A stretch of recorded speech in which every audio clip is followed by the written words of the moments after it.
Assalamu alaikum students, welcome to Alham Dynamic World. This is your biology teacher Naman. Students बेटे आज हम लोग biology 9th का chapter number 1 शुरू करने वाले हैं. आज हमारा फर्स्ट लेक्चर है, तो आज हम डिस्कस करेंगे अबाउट इंट्रोडक्शन टू बायोलॉजी और इस चैप्टर का इंट्रोडक्शन. स्टूडेंट्स, जब भी हमारे माइंड में या किसी ऑर्गेनिज्म या पर्सन के माइंड में बायोलॉजी की टर्म आती है तो हम उसे रिलेट करते हैं समहाउ विद द साइंस. हम कहते हैं कि बायोलॉजी और साइंस का आपस में कोई ना कोई ताल्लुक है, ये दोनों चीज़ें एक दूसरे के साथ इंटरलिंक है. बात बिल्कुल ठीक है, लेकिन उस चीज़ को समझने के लिए हमें इंफॉर्मेशन को ज़रा 100 या उससे बैक लेकर जाना पड़ेगा. वो क्यों है, उससे पहले हम लोग शुरू कर देते हैं बेटा साइंस के बारे में कि हमें साइंस कहती क्या है. और साइंस ही प्रीकर्सर था. तमाम आज जितनी भी हम ब्रांचेस पढ़ते हैं जिसमें बायोलॉजी भी एक ब्रांच है, तो वो साइंस से ही ओरिजिनेट हुई है. तो क्वेश्चन पहला ये शॉर्ट आएगा कि what is meant by the science. Science होती क्या है. साइंस एक ऐसी फील्ड को कहते हैं जिसमें हम 3 चीजों के बारे में पढ़ते हैं बेटा. उसमें सबसे पहले हम कहते हैं कि science is a study in which observations are made. एक ऐसी फील्ड जिसके अंदर ऑब्जर्वेशंस की जाती हैं, जिसमें चीजों को कीनली तौर पर उनका मुशाहिदा किया जाता है. हम अगर नेचर के किसी फैक्ट को ऑब्जर्व करते हैं तो फिर ही हम उसके बारे में कोई ना कोई आगे राय दे पाते हैं कि ये चीज क्या है. तो किसी भी चीज की एक्सप्लोरिंग का पहला स्टेप होता है कि आप उस चीज को ध्यान से ऑब्जर्व करें. तो साइंस में हम सबसे पहले ऑब्जर्वेशंस करते हैं, जिसमें ऑब्जर्वेशंस को बनाया जाता है. सो पहला point, science is a study in which observations are made. Second point, in which experiments are done, जिसमें एक्सपेरिमेंट्स किए जाते हैं. आपने एक चीज को ऑब्जर्व कर लिया, अब जरूरत आती है कि उस चीज को आप एक्सप्लोर करें, और एक्सप्लोर करने के लिए आपको एक्सपेरिमेंट्स का सहारा लेना पड़ता है. आप उस जो हाइपोथेसिस या जो भी ऑब्जर्वेशन आपने की है, आप उसे डिफरेंट एंगल्स के साथ उस चीज को एक्सपेरिमेंट करके सही या गलत साबित करने की कोशिश कर रहे होते हो. आप ये देखते हो कि वो जो काम आपने किया है क्या सही है या नहीं है, तो आप उसके ऊपर वेरियस एक्सपेरिमेंट करते हैं. आप कंट्रोल ग्रुप बनाते हैं, आप एक्सपेरिमेंटल ग्रुप बनाते हैं. तो आप इस तरह से डिफरेंट तरह के पॉइंट्स उसके ऊपर लिखते हैं. फिर एट दी एंड आप उन सारे एक्सपेरिमेंट्स के डाटा को इकट्ठा करते हो और एक रिजल्ट कंक्लूड करते हो. रिजल्ट की कंक्लूजन करना, ये हमारा थर्ड स्टेप है बेटा. तो हम ये कह सकते हैं कि science is a study in which observations are made, experiments are done, and logical results या logical conclusions are drawn. Logical result को draw करना या conclusions को draw करना बेटा, ये कहलाता है साइंस. और आज जितनी भी बेटा डिस्कवरीज हो चुकी हैं, चाहे वो किसी फील्ड में भी है, चाहे वो मेडिसिन की फील्ड में है, चाहे वो टेक्नोलॉजी की फील्ड में है, चाहे वो किसी एनिमल की बॉडी में है, चाहे वो किसी नॉन लिविंग कंपोनेंट को इस्तेमाल करके बनाई गई है, हम उन सभी के अंदर जो कॉमन चीज इस्तेमाल करते हैं वो साइंस है. और उसमें ये 3 प्रिकर्सर मेथड इस्तेमाल किए जाते हैं बेटा. अब यहां पर मैंने एक सर्कल आप लोगों के सामने ड्रॉ किया है बेटा. ये दरअसल सर्कल नहीं है, ये एक फील्ड है. आज से आप 100 से 200 ईयर्स अगर बैक चले जाते हैं, उस टाइम में जब चीजें नई डिस्कवर हो रही थी, साइंटिस्ट न्यू चीजों को बना रहे थे, उन्हें एक्सप्लोर कर रहे थे, ये तब की बात है. तो उस वक्त क्या होता था कि कोई पर्टिकुलर हर एक चीज के लिए अलग अलग फील्ड नहीं थी. सब चीजें कॉमन हुआ करती थी और वो कॉमन थी साइंस. अब क्या होता था बेटा कि साइंटिस्ट के पास जब भी किसी ऑपरेटस के रिलेटेड कोई इंफॉर्मेशन आती, ऑपरेटस यानी कि कोई इंस्ट्रूमेंट जिसे हम कह सकते हैं, वो उसे फिजिक्स में रखते और वो उसे साइंस का ही नाम देते. उस वक्त ये तो पता था कि ये जो चीज है, ये जो ऑपरेटस है, ये बाद में अंदाजा लगाया गया कि वो फिजिक्स का, लेकिन पहले उसे साइंस में ही रखा जाता था. कोई इंफॉर्मेशन जो वो केमिकल्स के रिलेटेड होती, जिसे आज हम केमिस्ट्री की फील्ड में रखते हैं, उस वक्त ऐसा कोई कॉन्सेप्ट नहीं था. तो इंफॉर्मेशन वो भी साइंस के अंदर रखी जाती. फिर कोई इंफॉर्मेशन अगर मैथमेटिक्स के रिलेटेड आती, मैथ्स के रिलेटेड होती तो उसे भी इसी साइंस की कैटेगरी में रखा जाता। अगर कोई इंफॉर्मेशन जियोग्राफी या अर्थ के रिलेटेड होती, अर्थ की स्टडी के रिलेटेड होती, उसे भी साइंस के अंदर ही रखा गया। कोई बाउंड्रीज नहीं, कोई सेपरेशंस नहीं, कोई डिस्टिंक्शन नहीं, सभी एक ही फील्ड के अंदर इंटरमिंगल थी, इकट्ठी थी। But with the passage of time ये जो साइंस थी इसमें इंफॉर्मेशन इतनी ज्यादा हो गई कि इन सभी की सभी इंफॉर्मेशंस को, चाहे वो फिजिक्स है, केमिस्ट्री है, मैथ है या जियोग्राफी है, उसे इस साइंस की बाउंड्री में रखना मुमकिन नहीं रहा।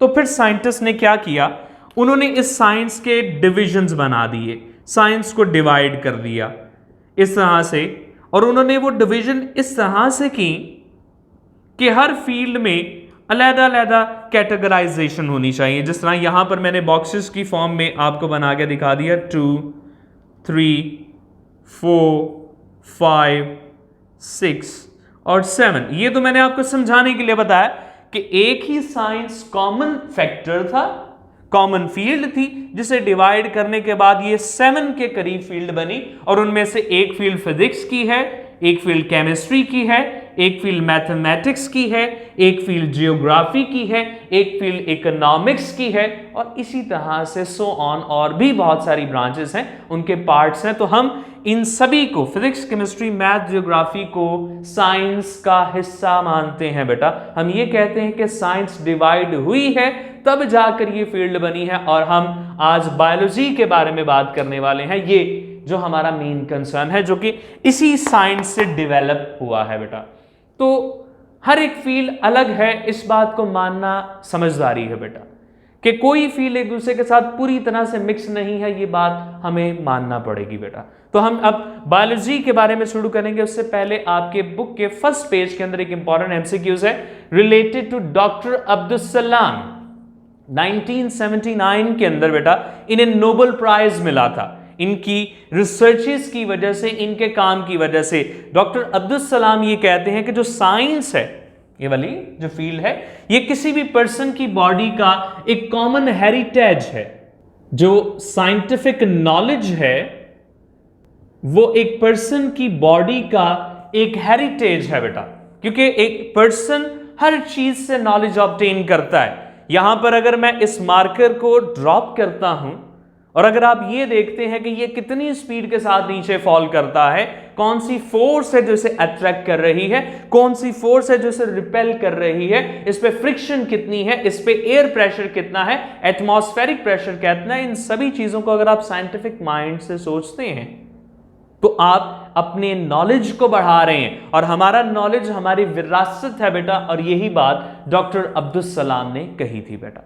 अब हम शुरू करते हैं बेटा अपनी मेन फील्ड को, बायोलॉजी के बारे में, कि ये क्या कहती है। सबसे पहला पॉइंट बेटा, बायोलॉजी एक इंग्लिश वर्ड नहीं है। Biology is a combination of 2 Greek words. 2 अलग अलग ग्रीक वर्ड्स हैं जिनसे मिलकर बायोलॉजी बनी है, जिसमें से पहला ये और सेकंड ये। फर्स्ट वन है जी bios. The first part of the biology is the bios and second one is the logos. तो ये 2 टर्म्स हैं बच्चों। First one is the bios and second one is the logos. अब ये क्या कहते हैं, जब भी साइंस में बायो की टर्म आती है हम उसे लिविंग कह देते हैं। Bios mean living, something which is related to living things और लिविंग ऑर्गेनिज्म। कोई ऐसी चीज जो किसी जिंदा लाइफ के बारे में है या जिंदा ऑर्गेनिज्म के बारे में है, हम उसे बायोस की फील्ड में लेकर आते हैं बच्चों। सेकंड हमारा आता है जी लोगोस। लोगोस का मतलब होता है बेटा थॉट, सोचना। लोगोस का मतलब होता है रीजनिंग, फाइंड आउट करना, नैरोइंग डाउन करना, चीजों को कम करना, ज्यादा से कम की तरफ लेकर आना, कि पहले आपके पास बहुत डाटा है फिर आप उसे कन्वर्ज करते हो, उसे एक जगह पर लेकर आते हो, इंफॉर्मेशन को स्पेसिफिक करते हो। तो थॉट एंड रीजनिंग ये कहलाता है जी biologos. Bio mean life and logos mean thought and reasoning. अगर मैं इन दोनों ग्रीक वर्ड्स को कंबाइन करता हूं बच्चों, बायोस को एंड लोगोस को अगर मैं बच्चों कंबाइन करता हूं, तो मेरे पास जो नई डेफिनेशन बनेगी, that is something thought about living organism, reasoning about living organism, यानी कि एक ऐसी फील्ड जिसमें मैं लिविंग ऑर्गेनिजम्स के ऊपर डिटेल में एनालाइज करूंगा, जिनको मैं डिटेल में पढ़ूंगा. So biology is a field of science in which I will going to study और थॉट और reasoning about the living organism, जिसमें मैं लिविंग इंडिविजुअल्स के बारे में या मैं लाइफ के बारे में पढ़ूंगा. स्टडी अबाउट द लाइफ के बारे में पढ़ना बेटा ये कहलाता है biology. The study about the living organism is the life is known as the बेटा बायोलॉजी. तो हम उसे बायोलॉजी की टर्म में लेकर आते हैं. क्वेश्चन बेटा ये राइज हो सकता है कि ये जो लिविंग हम कहते हैं, हम किन चीजों को लिविंग कहते हैं? If I am standing in front of you, am I a living organism or not? If an insect crawling on the wall, is he or she is living or not? Is a bird flying on your head is a living or non-living? तो हम living किन्हें कहते हैं, हम non living की category में किन्हें लेकर आते हैं? तो हम उस चीज को जरा नैरोइंग डाउन करके देखते हैं कि लाइफ में क्या चीजें आती हैं. 3 चीजें हैं बेटा, 3 ऐसे इस अर्थ के ऊपर मैटर हैं, ऑर्गेनिक मटेरियल्स हैं, जिन्हें हम लिविंग कहते हैं बेटा, जिन्हें हम लिविंग कैटेगराइजेशन के अंदर लेकर आते हैं. सबसे पहले आ जाते हैं बेटा प्लांट्स.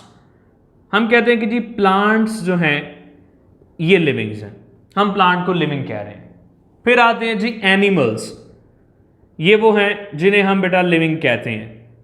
फिर आ जाता है बेटा वो ऑर्गेनिज्म जो हम नेकेड आई से ऑब्जर्व नहीं कर सकते, जिन्हें देखने के लिए हमें एक ऑपरेटस चाहिए, and that apparatus is a microscope, and the microscope is used to observe the third category of living organism which are the micro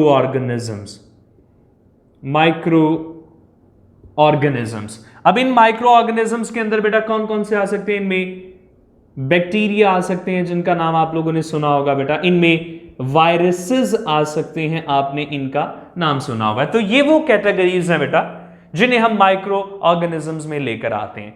तो अगर आप किसी प्लांट को पढ़ते हैं, लाइक मैं आपको एक फ्लावर प्लांट देता हूं और मैं कहता हूं कि मुझे आप इसके कैरेक्टरिस्टिक्स पढ़ के दिखाएं, तो आप पढ़ रहे हैं एक लिविंग थिंग को. तो आप जिस फील्ड के अंदर होंगे वो होगी बायोलॉजी. अगर मैं आपको देता हूं कोई एनिमल, कोई मैं आपको बीटल दे देता हूं, कोई मैं आपको लिजर्ड फ्रॉग दे देता हूं, या कोई भी category of reptile, mammal, bird, कुछ भी, तो वो लिविंग है. और आप जिस फील्ड के अंदर होंगे वो होगी बायोलॉजी. और अगर मैं आपसे कहता हूं कि जी वायरस को स्टडी करें, कोरोना वायरस की स्टडी करें बिलफर्स, तो आप जिस कैटेगरी के अंदर होंगे बच्चों, तो वो कहलाएगी बेटे माइक्रो ऑर्गेनिज्म, और वो है जी बायोलॉजी. तो ये 3 चीजें हैं बेटा जिसमें हम बायोलॉजी इन्हें कैटेगराइज करके पढ़ते हैं.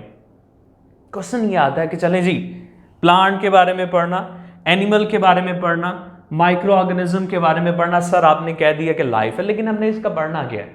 हम इसके कैरेक्टर्स पढ़ सकते हैं, हम इसकी बॉडी के आने वाले ऑर्गन्स, उसके पार्ट्स पढ़ सकते हैं, हम उसकी बॉडी के अंदर जो पाए जाने वाले सेल्स हैं उनको पढ़ सकते हैं, हम उसके ग्रोथ के मैकेनिज्म को देख सकते हैं, हम उसके रिप्रोडक्शन के मैकेनिज्म को देख सकते हैं. इन शॉर्ट, अगर हम लाइफ के एस्पेक्ट्स को पढ़ना चाहते हैं तो इसका मतलब है कि हम उसके कैरेक्टरिस्टिक्स पढ़ना चाहते हैं.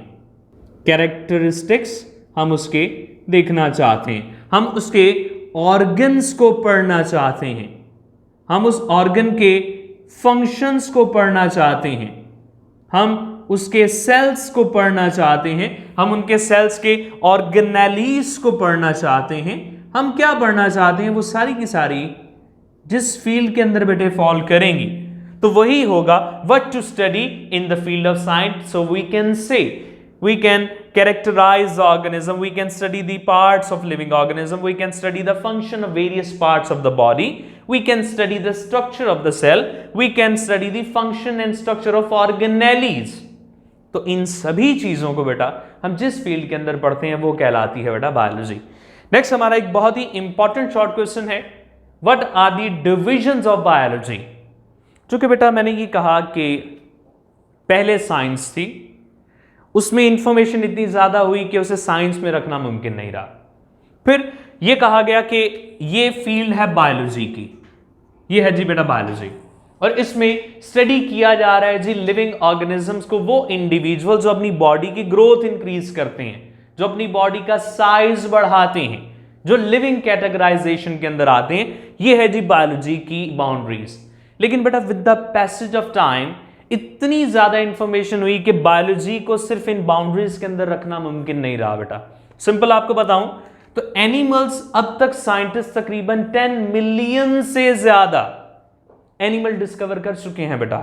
5.5 मिलियन से ज्यादा प्लांट्स डिस्कवर कर चुके हैं, और माइक्रो ऑर्गेनिजम्स की तो बेटा कोई कैटेगराइजेशन ही नहीं है, इतने ज्यादा हैं।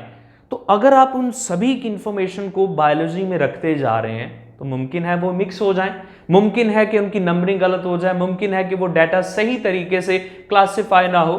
तो हम बायोलॉजी को मजीद समझने के लिए उसे 3 इंपॉर्टेंट फील्ड्स में, जिन्हें हम 3 डिविजन्स कहते हैं, उनमें डिवाइड कर देते हैं, जिनमें से सबसे पहली आती है बेटा ज़ूलॉजी।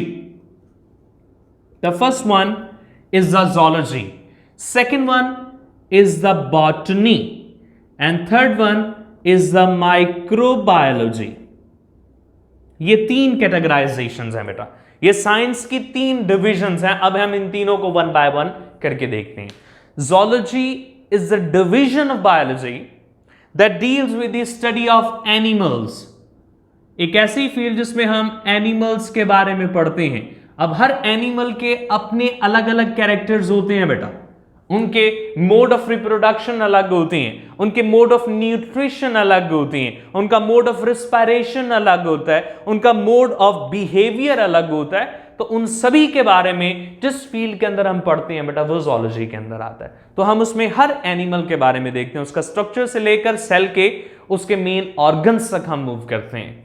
बात आती है बॉटनी की, the division of biology that deals with the study of plants only. एक ऐसी फील्ड जिसमें हम सिर्फ और सिर्फ प्लांट्स के बारे में पढ़ते हैं, लेकिन इस प्लांट्स में कोई एक प्लांट नहीं आता, प्लांट्स बहुत सारे होते हैं बच्चों। फ्लावरिंग प्लांट्स हैं, नॉन फ्लावरिंग प्लांट्स हैं, सीडेड प्लांट हैं, नॉन सीडेड प्लांट हैं, मोनोनॉकुलर प्लांट्स हैं जिन्हें हम मोनोकोट्स कहते हैं, फिर डाइकॉट प्लांट्स आते हैं, बहुत सारी कैटेगराइजेशन है। तो हम बायो की जिस फील्ड के अंदर प्लांट्स को पढ़ते हैं हम उन्हें बॉटनी की कैटेगरी में रखते हैं। And the last one is the microbiology. Microbiology is the branch that deals with the study of microorganisms.